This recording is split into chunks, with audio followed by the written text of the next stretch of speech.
मुंबईतील गोरेगावच्या नेस्को सेंटरमध्ये आज मनसेचा मुंबई महानगरपालिकेतील गटाध्यक्षांचा पदाधिकारी मेळावा पार पडणार। सकाळी 10 वाजता या मेळाव्याला सुरुवात होणार असून मनसे अध्यक्ष राज ठाकरे स्वतः मतदार यादी प्रमुखांना मार्गदर्शन करणार आहेत। ज्या प्रकारे मतदार याद्यांमध्ये घोळ पाहायला मिळत आहेत, या मतदार याद्यांसंदर्भात महाविकास आघाडीसह मनसेनं राज्य निवडणूक आयोगाकडे पुराव्यांसह तक्रार केलेली आहे। त्यानंतर मनसेनं आगामी महापालिका निवडणुकांसाठी जय्यत तयारी सुरू केली आहे। त्यामुळे मतदार याद्यांमधील घोळ याकडे विशेष लक्ष देण्याच्या सूचना राज ठाकरे यांच्याकडून आज दिल्या जाण्याची शक्यता आहे। ठाणे महापालिकेत ठाकरे आणि मनसे एकत्र लढणार आहेत अशी घोषणा खासदार संजय राऊतांनी केली, तर ठाण्यामध्ये ठाकरे ठिकऱ्या उडवतील असा इशारा देखील राऊतांनी दिलाय। त्यांच्या या इशाऱ्यावर एकनाथ शिंदेंनी प्रतिक्रिया दिली आहे। महाराष्ट्रामध्ये कुणी कितीही प्रयत्न केले, एकत्र आले, आमच्या ठिकऱ्या उडतील असं वक्तव्य केलं तरी त्यांच्या हातामध्ये लोक टिकल्याच देतील असा खोचक टोमणा हा ठाकरे बंधूंच्या युतीवरती उपमुख्यमंत्री एकनाथ शिंदेंनी लगावलाय। पुढे बोलताना महायुती लोकसभा विधानसभेमध्ये जिंकली आणि तसंच स्थानिक स्वराज्य संस्थांमध्ये देखील महायुतीचाच भगवा फडकेल असं देखील शिंदेंनी म्हटलंय। सगळ्या महाराष्ट्रामध्ये किती काही लोकांनी केलं, किती एकत्र आले, काही म्हटलं ठिकऱ्या उडतील, अमकं म्हटलं तमकं, ठीक आहे, हे काय फक्त त्यांच्या हातामध्ये लोक टिकल्या हातात देतील, बोलाची कडी आणि काय बोलाचाच भाग आणि तोंडाची वाफ असा प्रकार आहे। त्यामुळे महायुती लोकसभेमध्ये जिंकली आहे, विधानसभेमध्ये जिंकली आहे आणि स्थानिक स्वराज्य संस्थांमध्ये देखील महायुतीचाच भगवा फडकेल। वकील गुणरत्न सदावर्तेंनी राज ठाकरेंवरती टीका केली आहे। राजकीय क्षेत्रामध्ये राज ठाकरे नापास असल्याचं म्हणत सदावर्तेंनी राज ठाकरेंवरती टीका केली आहे।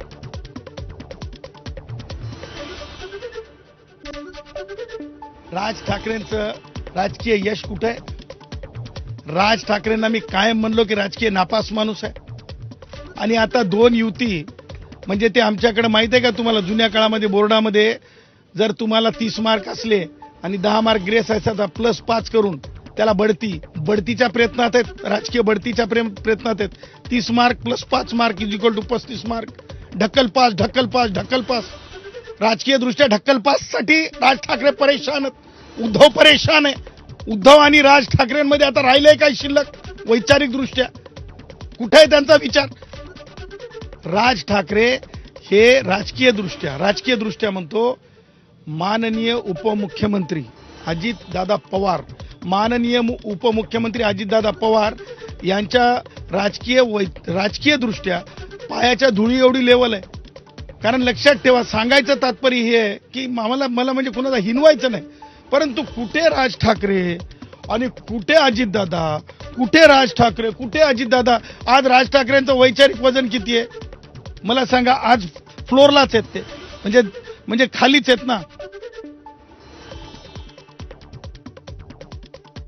राज ठाकरेंनी स्वतःच्या मर्यादेत आणि मला असं वाटतं मिमिक्री करून मतं मिळत नसतात, मिमिक्री करून लोकांना की गुदगुल्या केल्या जाऊ शकतात। राज ठाकरे मिमिक्री करके वोट नहीं मिलते भाई राज ठाकरे भाई, वोट नहीं मिलते मिमिक्री से, खाली लोगों को गुदगुलियां हो सकती है आणि गुदगुल्यांपुरतं मर्यादित Raj Thackeray full to entertainment. राष्ट्रवादी काँग्रेसचा बालेकिल्ला असलेल्या सोलापूर जिल्ह्यात सध्या भाजपचं कमळ फुलत असल्याचं चित्र दिसतंय। आगामी स्थानिक स्वराज्य संस्थांच्या निवडणुकांच्या पार्श्वभूमीवर सोलापूर जिल्ह्यातील 4 माजी आमदारांनी मुख्यमंत्री देवेंद्र फडणवीस यांच्या समवेत वर्षा बंगल्यावरती बैठक घेतली आहे। लवकरच त्यांचा भाजप प्रवेश होणार असल्याची माहिती आहे, तर माजी आमदार राजन पाटील यांनी अजित पवारांवरती नाराजी व्यक्त केली आहे। मला तर काय अद्याप तर काय नाही, मला 35 वर्षे मी काम करतोय माझ्या परीनं, त्यामुळं त्यांना जर आम्ही सोडल्यामुळं काय परिणाम होत नाही असं वाटतं असेल तर ते करणार पण नाहीयेत आणि मला वाटत नाही त्यांच्या पक्षावर काय आम्ही पक्ष सोडला म्हणून परिणाम होईल असं मला वाटत नाही। खूप दिग्गज लोक आता जिल्ह्यामध्ये आहेत। महाविकास आघाडीच्या नेत्यांनी सलग 2 दिवस निवडणूक आयोगावरती प्रश्नांची सरबत्ती केल्यानंतर अखेर निवडणूक आयोगानं जिल्हाधिकाऱ्यांना मतदार यादीमधील घोळ तपासण्याचे आदेश दिलेले आहेत. मतदार याद्यांमधील घोळाबाबत विरोधकांनी केलेल्या आरोपांनंतर निवडणूक आयोगानं आता चौकशीचे आदेश दिलेत. ज्या मतदारसंघातील मतदार याद्यांवरती विरोधकांनी आरोप केलाय त्या ठिकाणची चौकशी करून अहवाल सादर करा असे आदेश हे मुख्य निवडणूक अधिकाऱ्यांनी जिल्हाधिकाऱ्यांना दिलेत. जिल्हाधिकाऱ्यांकडून हा अहवाल आल्यानंतर आरोप केलेल्या नेत्यांना त्याची प्रत देखील दिली जाणार आहे. पंतप्रधान नरेंद्र मोदींचं सरकार आल्यापासून निवडणूक आयोगाचं कार्यालय भाजपचं झालेलं असून तिथूनच भाजपचं कामकाज चालतं असा खळबळजनक आरोप काँग्रेस नेते नाना पटोलेंनी केलाय. तर निवडणूक आयोग भाजपचा बाहुला बनलेला असून त्यानं लोकशाहीची हत्या केल्याचा गंभीर आरोप देखील पटोलेंनी केलाय.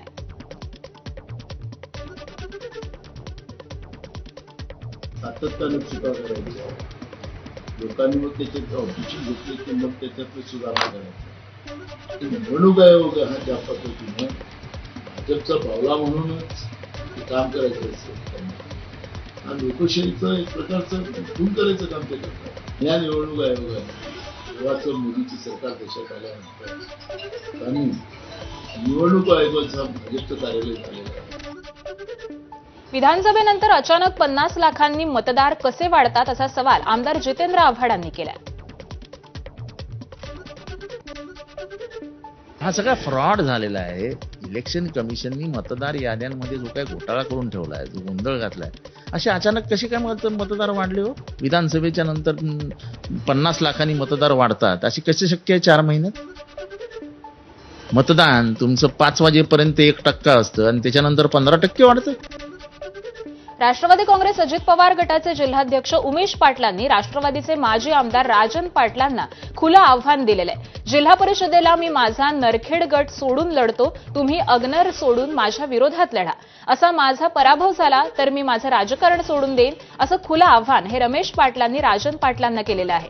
त्याला आता राजन पाटलांनी देखील प्रत्युत्तर दिलंय. माझं खरं आडनाव गुंड आहे ते त्यानं विसरू नये असं प्रत्युत्तर हे राजन पाटलांनी दिलंय.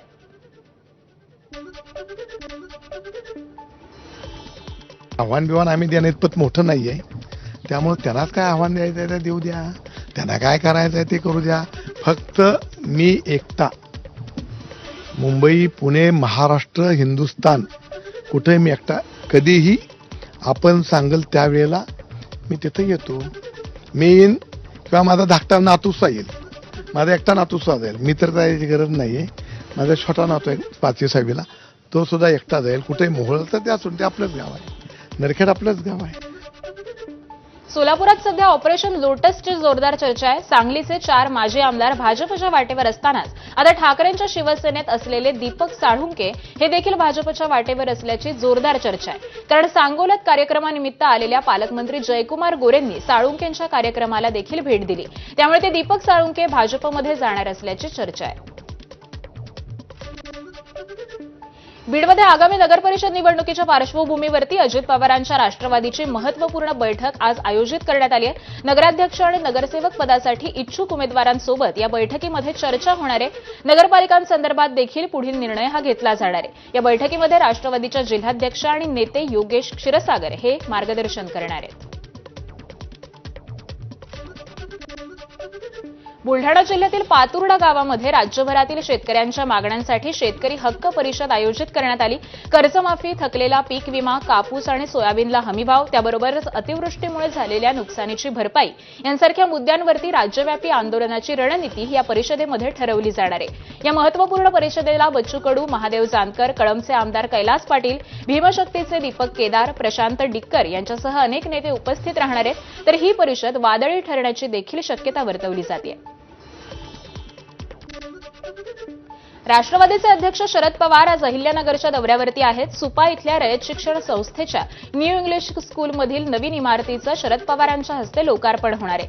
त्यानंतर केडगाव इथल्या रयत शिक्षण संस्थेच्या अंबिका विद्यालयाच्या नवीन इमारतीचं देखील शरद पवार हे उद्घाटन करतील.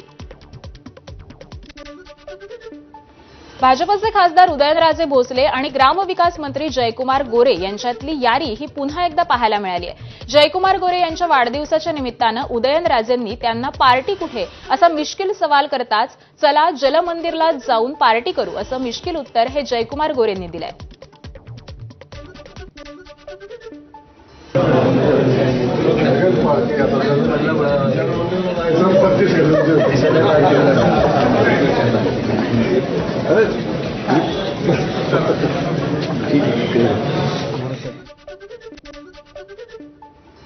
पुण्यातील कुख्यात गुंड निलेश घायवळ प्रकरणामध्ये महत्त्वाची अपडेट समोर आली आहे. पासपोर्ट प्रकरणात निलेश घायवळला पासपोर्ट कसा मिळाला या संदर्भामध्ये पुणे पोलिसांनी पासपोर्ट कार्यालयातील काही अधिकारी आणि अहिल्यानगर पोलिसांना चौकशीसाठी बोलावलंय. दरम्यान 2021 मध्ये दाखल असलेल्या गुन्ह्यामध्ये घायवळला 2022 मध्ये जामीन मंजूर कसा झाला, मात्र अटींचं पालन न केल्यामुळे घायवळचा जामीन अर्ज हा रद्द करण्यात यावा अशी मागणी करत पुणे पोलिसांनी मुंबई उच्च न्यायालयामध्ये याचिका दाखल केली आहे. नव्यानं सुरू करण्यात आलेल्या अॅक्वा लाईनच्या स्थानकांची नावं वादाच्या भोवऱ्यामध्ये सापडलेत. स्थानकांच्या नावामुळे महापुरुषांचा आणि देवस्थानांच्या नावांचा अपमान झाल्याचा आरोप हा काँग्रेसनं केलाय. अॅक्वा मेट्रो लाईनच्या स्थानकांना देण्यात आलेल्या कोटक, छत्रपती शिवाजी महाराज टर्मिनल्स, लोंबार्ड, सिद्धिविनायक स्थानक अशी नावंही देण्यात आली आहेत. या नावांना काँग्रेसनं विरोध केलाय. भाजप देवस्थान आणि महापुरुषांच्या नावांची विक्री करत असल्याचा हल्लाबोल काँग्रेसनं केलाय. भाजपचं हिंदुत्व हे कॉर्पोरेट हिंदुत्व असल्याची टीका ही काँग्रेसकडून करण्यात येतेय. देशामध्ये यांनी शेकडो नावं बदललेली आहेत आणि हे नामकरण करताना यांची भूमिका कधी प्रामाणिक राहिली नाही. यांच्या मागे त्यांचा कुटील डाव कायम राहिलेला. म्हणजे आता सिद्धिविनायक हे लोंबार्ड सिद्धिविनायक व्हावं. 12 कोटी जनतेची आस्था, आणि मला म्हणतं 12 कोटी महाराष्ट्रातलीच नव्हे, देश पातळीवरती सगळ्यांचीच आस्था सिद्धिविनायक मंदिराशी जोडलेली आहे.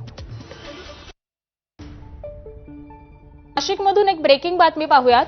मुंबई लोकमान्य टिळक टर्मिनल्सवरून रक्सोलकडे जाणाऱ्या कर्मभूमी एक्सप्रेसमधून नाशिक रोड रेल्वे स्थानकाजवळ असलेल्या भागामध्ये 3 युवक हे खाली पडल्याची दुर्घटना घडलेली आहे. या अपघातामध्ये 2 युवकांचा जागीच मृत्यू झालाय तर 1 जण गंभीर जखमी झालाय. जखमी युवकावरती जिल्हा रुग्णालयामध्ये सध्या उपचार सुरू आहेत. दीपोत्सवाच्या पार्श्वभूमीवरती उत्तर भारतामध्ये जाणाऱ्या रेल्वेमध्ये प्रचंड गर्दी झालेली होती आणि त्यामुळे गाडीमधून पडून हा अपघात घडल्याची प्राथमिक माहिती समोर येतेय. हे युवक सणासाठी गावी जात होते की बिहार निवडणुकीसाठी मतदानासाठी जात होते याबाबतचा अधिक तपास सुरू आहे. शनिवारी रात्री नाशिक रोड रेल्वे स्थानकामधून न थांबता लोकमान्य टिळक टर्मिनल्सवरून रक्सोल याकडे जाणारी कर्मभूमी एक्सप्रेसमधून ही घटना घडलेली आहे. तर त्यानंतर ओढा रेल्वे स्थानकावरील स्टेशन प्रबंधक आकाश यांनी नाशिक रोड रेल्वे विभागाशी संपर्क साधून त्यांना कळवलं की गाडी सुटल्यानंतर काही वेळामध्ये जेल रोड हनुमान मंदिराजवळील ढिकले नगर परिसरामध्ये 3 युवक हे रेल्वे खाली पडलेले आहेत.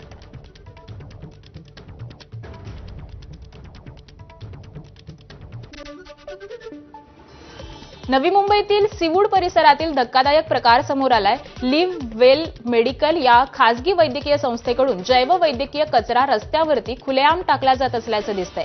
या प्रकारामुळे परिसरामध्ये संसर्गजन्य आजार पसरण्याचा धोका निर्माण झालेला असून स्थानिक नागरिकांमध्ये भीतीचं वातावरण आहे. जैववैद्यकीय कचऱ्यामध्ये इंजेक्शनच्या सुया, रक्त लागलेले कापसाचे बोळे, वापरलेले मास्क, ग्लोव्ज आणि इतर दूषित साहित्य देखील सामील आहे. या प्रकाराच्या कचऱ्याची योग्य विल्हेवाट लावली गेली नाही तर तो नागरिकांच्या आरोग्यासाठी घातक ठरतो. महापालिका आरोग्य विभागाकडून कडक कारवाई होत नसल्यामुळे अशा प्रकारे जैववैद्यकीय कचरा हा खुलेआम टाकला जात असल्याच्या घटना ह्या समोर येत आहेत. वाशीतील घरांच्या किमती सिडकोनं 75 ते 85 लाख रुपये ठेवल्यामुळे त्या विरोधात गेल्या अनेक महिन्यांपासून लॉटरी धारकांनी आंदोलन सुरू केलंय. मुख्यमंत्री आणि उपमुख्यमंत्र्यांनी घरांच्या किमती ह्या कमी करण्याचं आश्वासन दिलेलं मात्र ते पाळलं जात नसल्याचा आरोप करण्यात येतोय. दिलेल्या आश्वासनाचं काय झालं असा मजकूर असलेले फलक हे गृहप्रकल्पाच्या बाहेर लावण्यात आले. इथल्या लॉटरी धारकांशी संवाद साधलाय आमच्या प्रतिनिधींनी, जाणून घेऊयात. आपल्याबरोबर या ठिकाणी घर लाभार्थी आहेत. काय म्हणाल, सरकार लक्ष देत नाहीये? नक्कीच या संदर्भात आम्ही वारंवार सरकारकडे निवेदन देण्याचा प्रयत्न केला, भेटीची वेळ मागण्याचा प्रयत्न केला. आम्ही अण्णासाहेब पाटील यांच्या जयंतीमध्ये मागे मुख्यमंत्री देवेंद्रभाऊ फडणवीस यांना निवेदन देण्याचाही प्रयत्न केला. त्यावेळी फडणवीस साहेबांनी आम्हाला 15 दिवसाचं आश्वासन दिलं होतं की बैठक लावू आणि आम्ही लवकरच निर्णय घेऊ. परंतु त्या बैठकीमध्ये अद्यापपर्यंत कुठलेही मेसेज लोकांपर्यंत पोहोचलेलं नाही, बैठक लागलेली नाही. काय म्हणाल ताई, तुम्ही आता ऐन दिवाळीमध्ये इथे आलेला आहात, घरचे काम सोडून आंदोलन करावं लागते, सरकार लक्ष देत नाही किमती बाबतीत? हो, सरकार लक्ष देत नाही आणि सरकारने ज्याप्रमाणे PMAY जी सरकारची योजना आहे, प्रधानमंत्री आवास योजना, त्याची गाईडलाईन इथे सिडकोने फॉलो केलेली नाही आहे. त्याच्यामुळे आमच्या घराच्या किमती ह्या दुपटीपेक्षा जास्त आहेत आणि गेले 8-9 महिने आम्ही शासन दरबारी नगरविकास मंत्री एकनाथजी शिंदे साहेब आणि देवेंद्र फडणवीस साहेब यांच्या भेटीसाठी वारंवार निवेदनं देऊनही आमची भेट होत नाही आहे आणि आमचं जे म्हणणं आहे ते कुठे ऐकून घेतलं जात नाही आहे. त्यामुळे आम्ही अशा प्रकारे आंदोलनाचा पवित्रा घेतलेला आहे. काही दिवाळीमध्ये आम्हाला अशी एकदम कडू दिवाळी गेलेली आहे. एवढे सर्व सिडको विजेते धारक आज आणि रस्त्यावर यावं लागतं आहे. आम्हाला ते कामही करीत नाही म्हणत नाहीत असं जुलवत ठेवलेलं आहे. तरी आमचं सर्व सिडको विजेत्या धारकांच्या वतीनं त्यांना सांगणं आहे, आपण लवकरात लवकर निर्णय घ्यावा आणि आमच्या घराचं स्वप्न साकार करावं. विनायक पाटील, ABP माझा, नवी मुंबई. दिवाळीच्या पार्श्वभूमीवर सुकामेव्याची मागणी मोठ्या प्रमाणात वाढलेली असताना APMC मसाला बाजारात सुकामेव्यामध्ये भेसळ केल्याचा प्रकार हा उघड झालाय. या प्रकरणाचा व्हिडिओ सोशल मीडियावरती व्हायरल झाल्यानंतर अन्न आणि औषध प्रशासनानं तात्काळ कारवाई करत संबंधित व्यापाराचा गाळा हा बंद करण्याची कारवाई केली आहे. मसाला बाजारातील अंबिका ड्रायफ्रूट नामक कंपनीवरती ही कारवाई करण्यात आली आहे. बदाम, काजू आणि मनुका यांच्यासारख्या सुक्या मेव्यावरती रासायनिक प्रक्रियेच्या माध्यमामधून भेसळ केली जात असल्याचे व्हिडिओ दिसून येत आहेत. संबंधित गाळा हा बंद करून सील देखील करण्यात आला आहे.